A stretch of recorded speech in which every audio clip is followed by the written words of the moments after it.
Based on the recent statement of North Korea, I have decided to terminate the planned summit in Singapore on June 12th.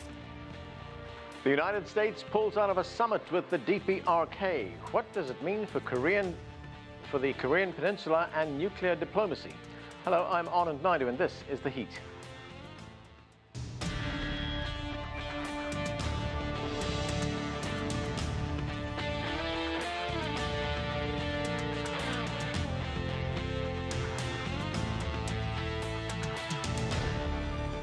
The surprising news broke early here in Washington. In a letter to Kim Jong Un, US President Donald Trump blamed the cancellation on the, quote, tremendous anger and open hostility in a recent statement by the DPRK. That statement from a DPRK official warned of a, quote, nuclear showdown with the United States and renewed a threat to pull out of the summit.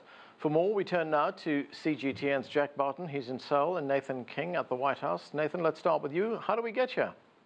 Well, Anand, you know, it's been quite a few months, hasn't it? Remember Kim Jong Un's message on New Year's Day? We had all that Winter Olympics diplomacy, and then, of course, the offer of the summit here in April, which turned out to be a June 12th date. But no sooner had we settled on the place, Singapore, and the date, the doubts started settling in. It was quite obvious that the US and Pyongyang were talking about different things from early on. Despite two trips by Mike Pompeo, the US Secretary of State, to Pyongyang, and the return of those 3 American prisoners, the differences really were about the approach. The US wanted complete, verifiable, irreversible denuclearization up front, essentially Pyongyang giving its nuclear weapons and missiles up before security guarantees and any economic help. Instead, Pyongyang wanted a step-by-step approach.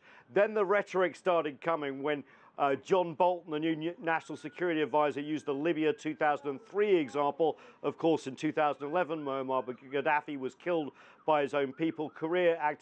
North Koreans acted badly to that, and you could feel that there was something in the air. Now, at a briefing here behind me this afternoon, officials basically said that the North Koreans had stopped turning up to meetings, one with the South, one with US officials in Singapore, meant to plan the summit. They also objected to the military exercises as well. So that all led to pressure on US President Trump that this may not work. And also, let's face it, the US may not be ready either. But what are they doing now? Well, they're going back. They're keeping with the maximum pressure campaign. And if you listen to US President Trump earlier today, it's very, very strong rhetoric indeed. I have spoken to South Korea and Japan, and they are not only ready should foolish or reckless acts be taken by North Korea, but they are willing to shoulder much of the cost of any financial burden, any of the costs associated by the United States in operations if such an unfortunate situation is forced upon us. If and when Kim Jong Un chooses to engage in constructive dialogue and actions, I am waiting. So basically, Donald Trump at the White House is saying that they would have a summit at some point at a later date. I'm just telling you now that the DPRK have responded, saying that they are willing to talk to the US at any time. So potentially, maybe it's back on for now. But for now, the maximum pressure campaign continues. But remember, things have changed. The DPRK have stopped nuclear testing. They just blew up their nuclear test site. They are showing the world that they are taking steps. Will the rest of the world join the US in continuing to push hard sanctions on the DPRK that's changing? There's an Iran comparison here. Thanks, Nathan. That's CGTN's Nathan King from the White House. Well, let's go to Seoul now. Jack Barton, our correspondent, is there. Jack, what's been the reaction in the region? Well, it's still early morning here. There has been a little bit of reaction. We're still waiting for other leaders like particularly Shinzo Abe of Japan, who will no doubt be making comments in the next few hours. But we've certainly heard from President Moon Jae-in. He convened an emergency National Security Council meeting pre-dawn.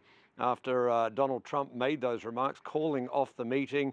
He said at that meeting that there couldn't be any delay or abandonment of the mission to denuclearize the DPRK and to seek a peace deal. And he said he was very perplexed by all of this, having just met with Donald Trump in Washington.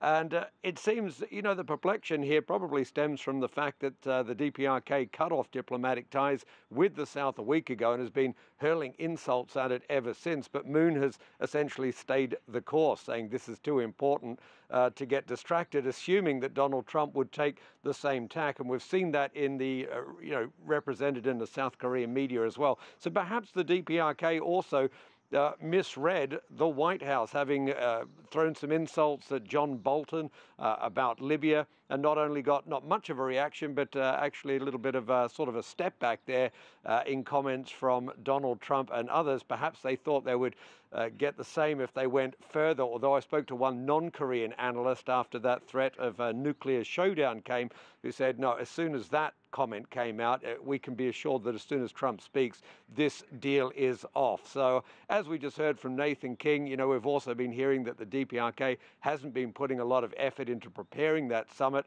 in Singapore. So we really don't know what the grand strategy is here. It is likely that they will try to re-engage with the South again at some point. That usually happens if talks fall apart with Washington, but we're going to have to wait and see. Whatever happens, the one thing that officials here know with absolute certainty, it doesn't matter how much relations warm between Pyongyang and Seoul, or what happens here on the Korean Peninsula going forward, without the US involved in a deal in denuclearization and at least in neutralizing long-range nuclear-tipped ballistic missiles that could reach the US, any deal that struck here would be completely meaningless. Thanks, Jack. That's Jack Barton reporting.